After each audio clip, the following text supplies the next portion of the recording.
Welcome back to another episode of The Unfair Advantage. I am your host, Brad.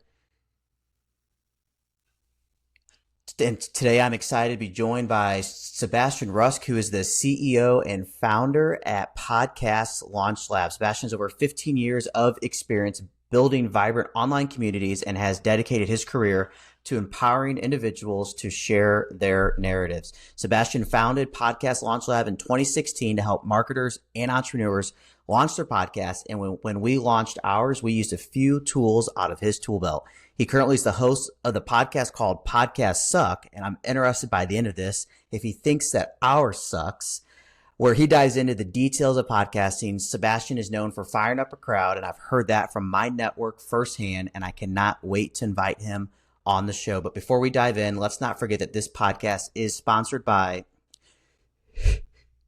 Screaming Cow Marketing Group. We are your home service marketing agency that helps home service businesses around the U.S. grow their leads through utterly unforgettable marketing experiences. If your business is looking for more of the right work to do, call the guys who move. Sebastian, welcome on.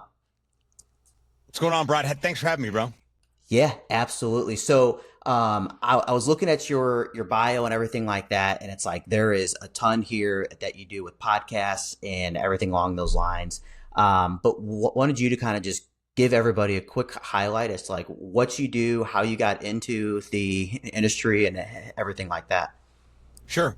So the story started about 14 years ago. I had just relocated back to Miami after losing everything. I was in Southern California for 10 years, had a marketing company that worked in the real estate industry, and we all know what happened in 2008. So I found myself moving back to Miami, where I grew up, with a duffel bag and my daughter and friends in low places and an opportunity to start over. So 2008, 2010, I felt sorry for myself and just didn't do anything. I was a non-contributing member to society. And then in 2010, I had this big awakening moment that for some reason I needed to go see Tony Robbins live.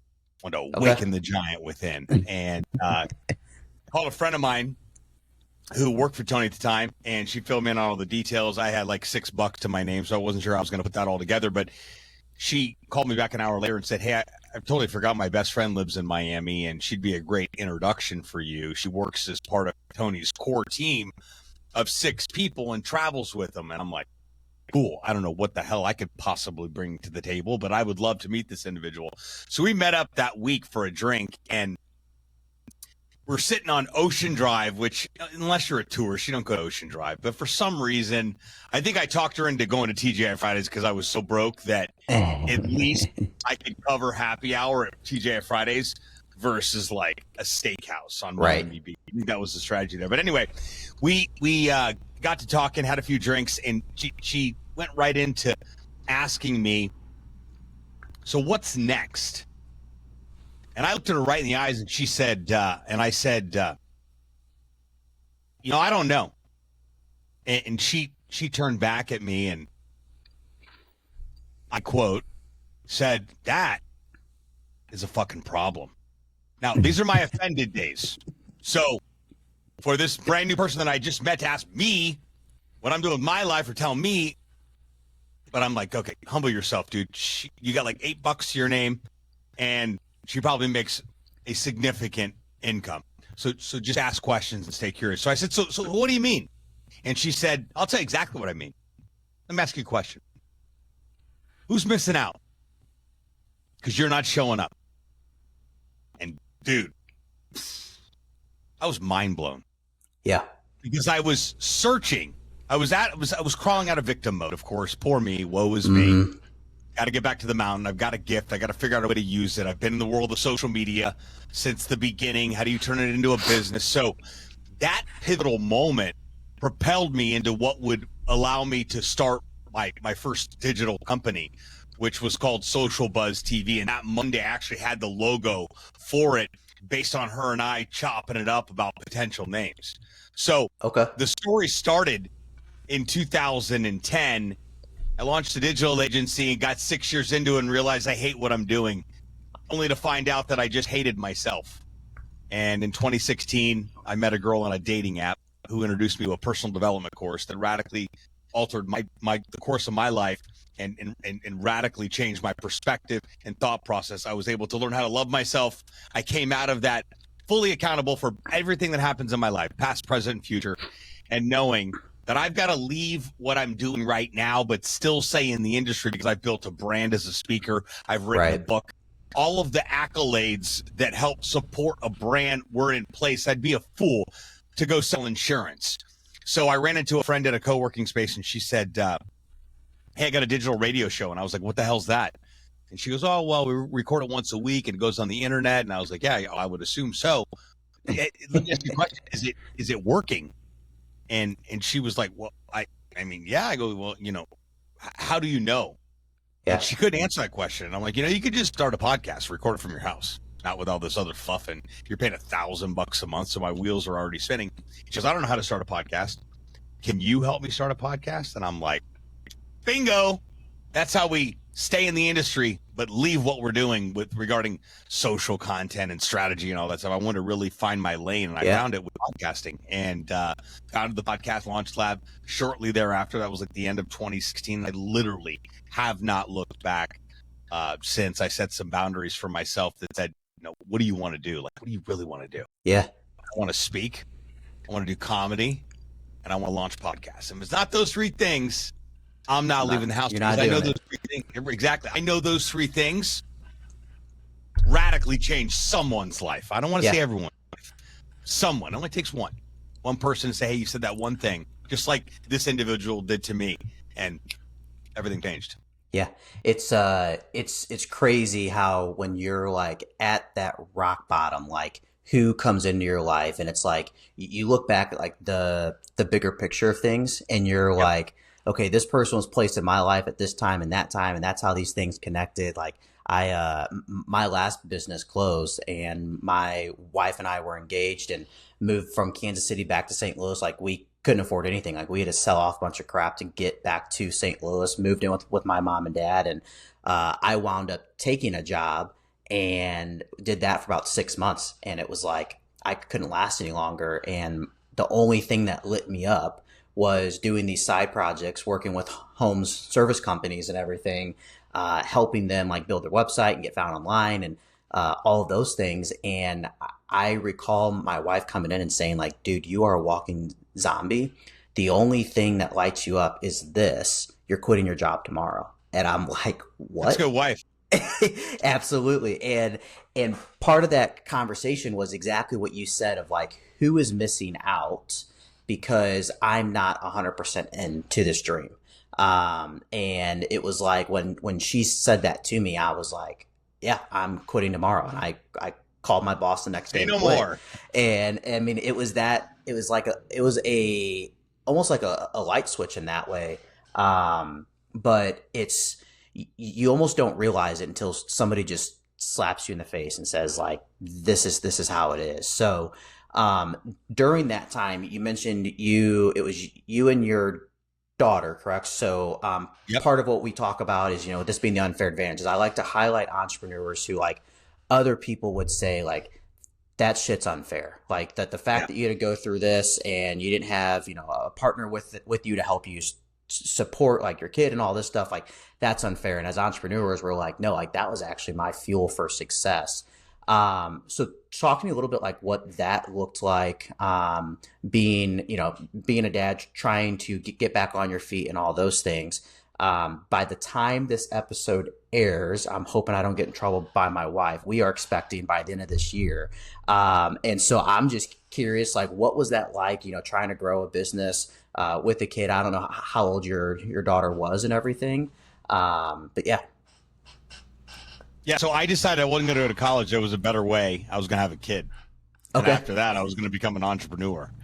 And I had a kid with a woman that wasn't as enthusiastic about becoming a parent at 19 and 20 years old that I was. I knew that this was an opportunity for me to get laser focused in life. And now I had my thing. I had something, because in 2021, normally you're in school, you're almost finishing school, you're figuring out your life, whatever it is. I felt like I found that. And shortly thereafter, I moved to Southern California for a job, and I made the first $100,000 when I was 21.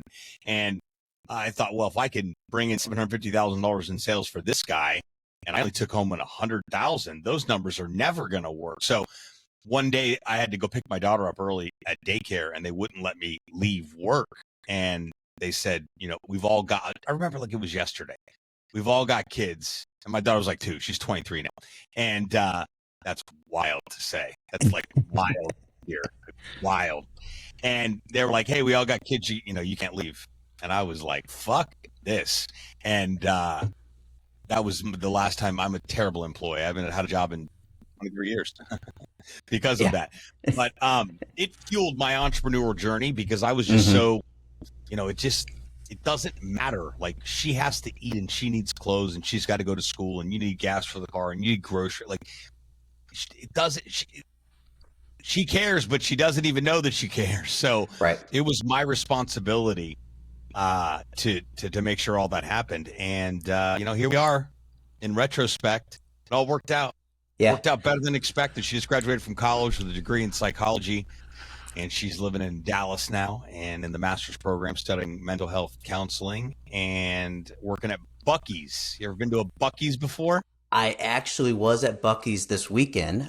We went to Oklahoma for my wife's sister's graduation, and they just put one in Springfield, Missouri. So about halfway during our drive. So I actually drove overnight last Thursday. All through the night, we actually stopped at Buc-ee's at like 4:00 in the morning. And then 24 hours later on the drive back, we stopped there at about 8:00 at night. Let me tell you, Buc-ee's is 2 different places at 4:00 in the morning, 8:00 at night. But that place, that brisket sandwich is outstanding though. Yes, it is. That's, I did not have that this time, but the last time I went through, I did. This time I got some fudge. I was just eating that right before we hopped on. So yeah, it's nice. Yeah, no, I hear it's great. I only tried the beer and I tried the, which was in the case. You can get that at any gas station. And the sliced brisket sandwich was pretty outstanding. Awesome. But yeah, being a parent was something that started to become second nature. I had my sister. I moved back here in 2008. That helped out a lot. And my sister moved back here too, and they've always been close. And my mom's been local and been able to help out. And her mom's, been in her life for the most part, and significantly less than she was with me. But yeah, I think our job as parents is to prepare them to be a contributing member to society. That serves and builds relationships and creates a life for themselves. And I didn't know what the fuck I was doing. I think that was the biggest, space of freedom that I had when I was able to actually tell her, like, I'm just fucking making it all up. Like, I have no idea what I'm doing. Yeah. And, for her to say, in retrospect, like, I can only imagine what it is to raise a kid, but man, I look back, Dad, you did a great job. Like, to hear that from your kid is great. Yeah. And I'm not tooting my own horn by any stretch of imagination. I thought I was a complete full-blown lunatic, just drill sergeant, because I had to be mom and dad. So I didn't fuck around. I don't negotiate with terrorists or children. Yeah. Well, it's funny. Like, as you're talking, like we are talking about, like, one of the things that my wife and I were talking about is, like, I want, like, I'm working right now. I've always kind of just like had my calendar open for people to book time on my calendar, this and that. And it's like, now I'm starting to like tighten that down and lock it down, because in a way it's like I'm letting other people control my time because I'm having my calendar open, and I'm like transitioning and planning for us having our kid at the end of the year. And it's like, I don't want my kid to grow up in a world where they feel that you have to be boxed in or put into this place where, like, you have to take orders and do what other people say. Like, you can truly do what you want in life. And so we are beginning to make some of those transitions now in preparation for us having a kid, because it's like, that's like, I've always had my why and everything as to like why I do things, but I already know, and I'm already seeing it, like the kid we're going to have is going to become my burn, and like truly like what gets me up and why I do things every day. So we've obviously talked about your transition from basically going from being at rock bottom to opening up your own agency to now doing the podcast and everything like that. So what does that like? What do you guys do at your podcast company? I have at one point I grabbed down like your ebook. You and I are connected through Adam McChesney, so I had seen some of the things you were doing, and I had like been toying with the idea of launching a podcast. And I grabbed your ebook and like threw it into like Chat GPT and was like, give me like the footnotes of this. And I just launched a podcast. It was like I posted it and had like 20 weeks booked out. You were one Let's of the go. first in there, and it was like I didn't care that I didn't have all this extra crap. But once you kind of give everybody like what exactly you guys do, so Yeah, great work on that, by the way. Most people don't follow through with all that, but thank you you. leveraged resources and said, let's figure this out because it's possible. So we help people go from idea to iTunes in 90 days or less with our proven podcast launch solution. It's a done for you solution. It's done for Okay. you and done with you. Done for you meaning you don't have to do any of the back end production or heavy lifting. Done with you is where we work one on one together to create the strategy, brand, concept, idea, who you're talking to, what you're talking about, when you're talking about it. Every single thing you need in order to launch the podcast in 90 days or less, including your first 2 episodes. And then we launch the show. After we launch the show, you go into our 12-month incubator that allows us to continue to do all the back end heavy lifting and production for 4 episodes a month and 3 pieces of micro content per episode. So Okay. it's a full turnkey podcast launch and production and content solution tied in one, which is where we've seen the biggest pain point. People want to start a podcast, but there's several different variables, as you can see, to actually make that a reality. And, we help people create a strategy that allows them to create a podcast to build relationships with people they want to do business with, and then also remain top of mind because they're consistent with their content because of the podcast. Right.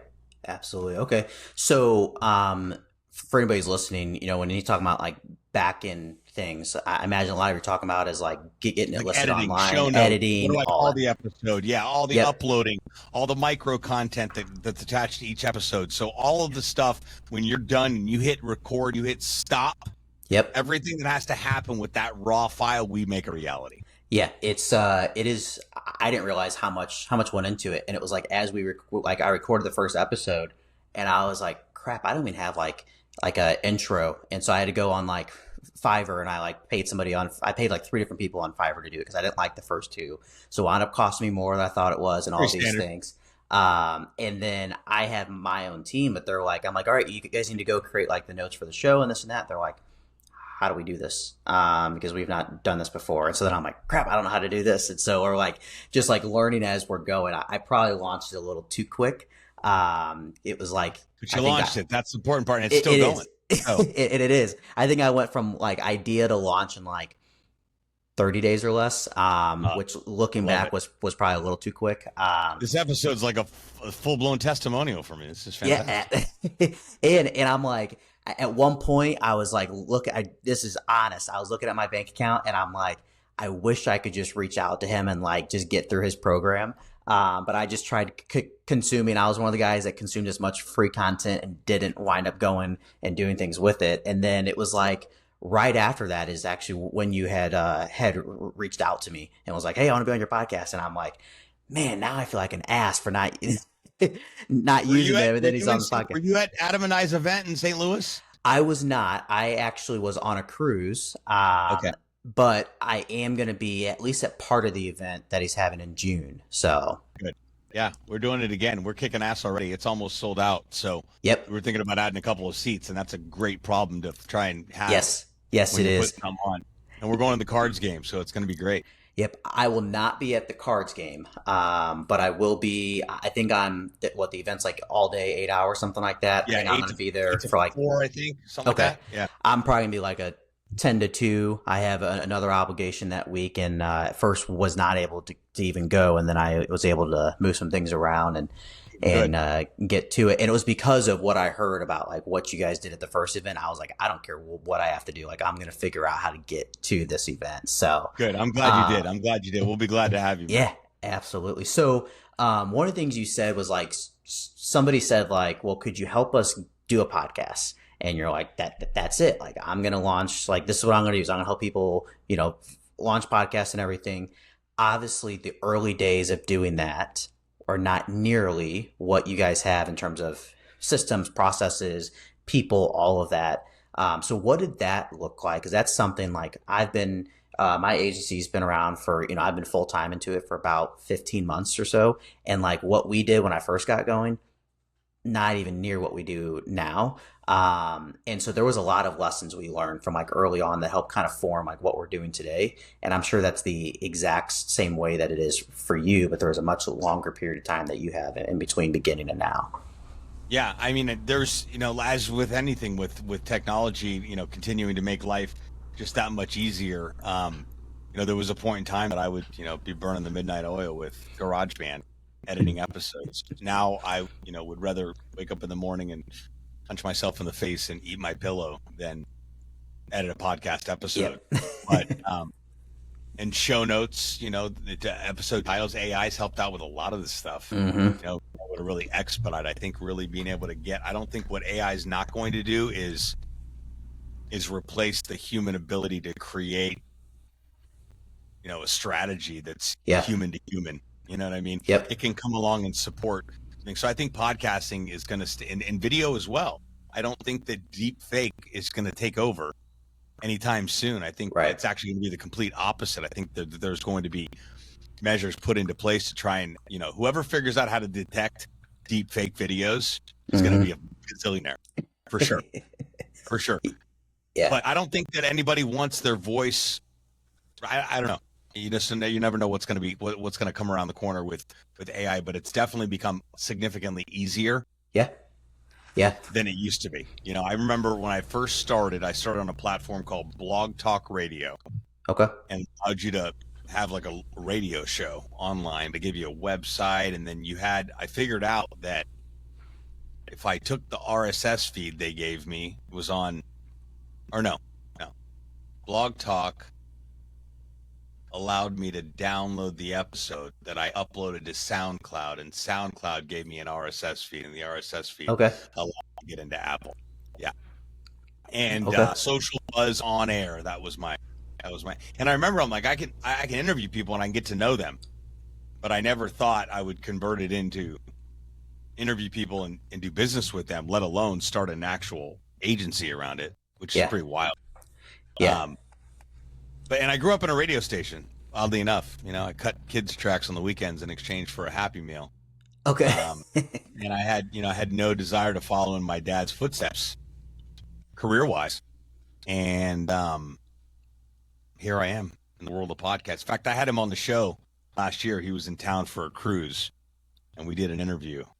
Like kind of compared notes. He's still on the air to this day as a retired gig on a Southern gospel radio station in South Carolina, and he absolutely loves it. He thinks it's Sunday mornings from 5 a.m. to like 8 a.m. It's like the greatest thing in his life. So it's pretty funny how things ended up. I told a story in a golf course one time to a buddy of mine, and he's like, "Man, our genes sure are powerful, aren't they?" And I'm like, I don't know shit about genes, but my grandfather's name was Gene. I don't know if that counts at all. That's awesome. Yeah, and I bet whenever you had your dad on the podcast, like that was just an awesome moment to have. That's one thing. It was kind of spontaneous. He just came by to see the studio, and then I was like, "Hey man, let's record an episode." And he's like, "All right, let's go, son." I bet you if I asked my dad that, he'd be like, yeah, not going to happen. I'm like, "Oh, come on, let's talk about this business you had and that business you had, and now you're in real estate." And he'd be like, "Yeah, we're not doing that." So I got a lot of my early entrepreneurial ideas and everything from him, but and he does great, but I'm definitely the one that's like more out there about like producing content, all that stuff, and neither of my parents were entrepreneurs, oddly enough. I mean, my dad was in sales for years. That's kind of like he would literally go sell the ad, come back to the station and cut it, like literally cut it with like, reels and like X-Acto knives and whatnot, and tape and shit together. And then he would play the ad, and then he would go pick the check from the advertiser. Wow. That is not how it's done today. When I'm done with this podcast recording, my team goes in. The platform we record on has a Magic Clips AI button. They click generate, and it outputs all these clips for us. And we rock and roll most of the time with just those, with hardly any editing. We do a little bit on top of there, but AI makes it a lot easier to be able to do all that. So Yeah. What we don't replace is this. yes.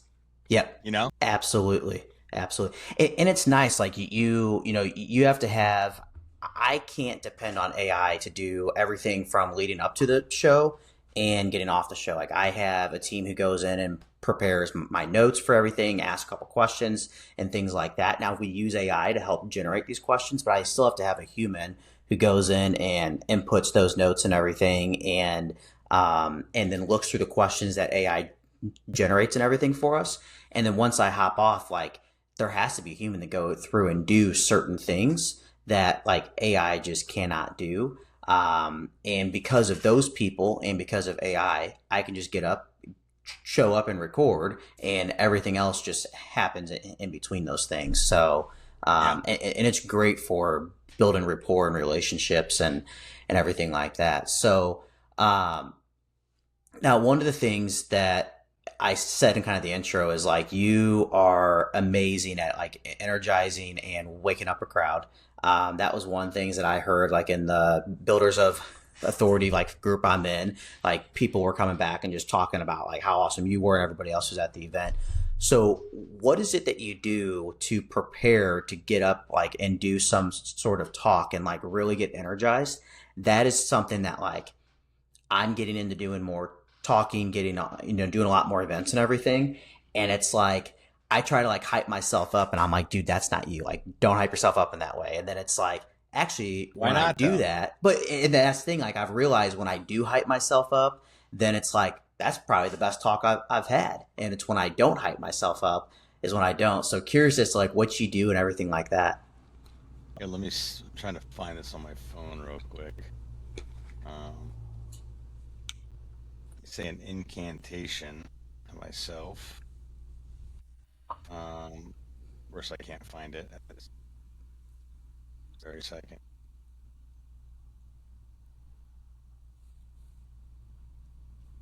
I'm going to paraphrase it. It's, I now command my subconscious mind to direct me in helping as many people as possible today. Give me the humor, the brevity, the knowledge, whatever it takes to get these people to radically change their lives and their business today. And I repeat that over and over and over and over and over and over and over again. I learned it from my mentor, Tony Robbins. Okay. He says it before he goes on stage every single time, several times. And then I just,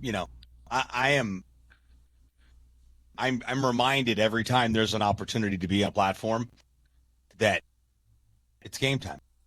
You know the drill. Yep. I'm doing this 14 years. We know almost longer, 16.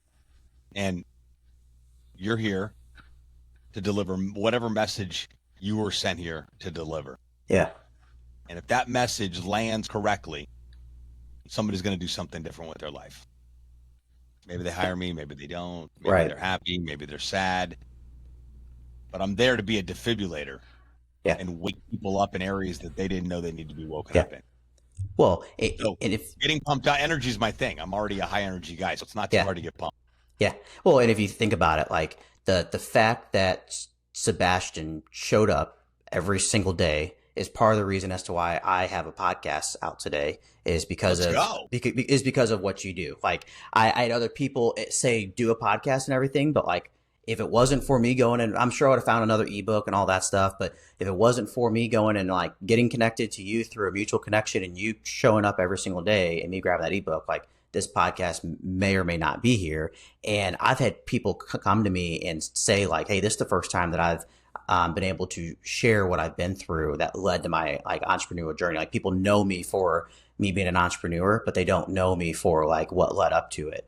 And so it's become a huge part of my week is being able to get on these episodes and record and be able to be that platform to share what other people have gone through. And so it really energizes me. And like, even on days where I'm like like even today, I was like dragging through the day, and then I got your message on Facebook, and it was like immediately I'm like, yes, I got a podcast this afternoon. Like it flipped my mood because of Yeah. doing this. So, Yeah, it does.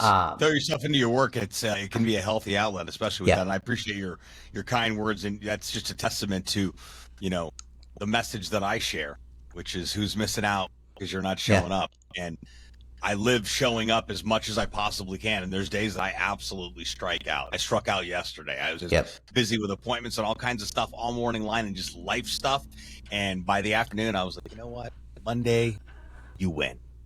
But I make sure we're back in the game on Tuesday. right. I'm never not working. I'm always, on unless I'm on vacation or something. I try to show up consistently because you just never know. You never know who's missing out because I'm not there. I'm not on an opportunity. I missed the podcast interview today. Whatever the case may be.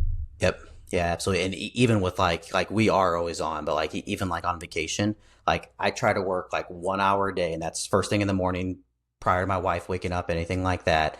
And it's like that way I can continue to be on without actually being on, because Yep. then I find myself when I get back from vacation, it takes me a week and a half to get back into the groove because I you was need a vacation too from much the in vacation vacation. because you Yeah. never really checked out. Yeah. Yeah, absolutely.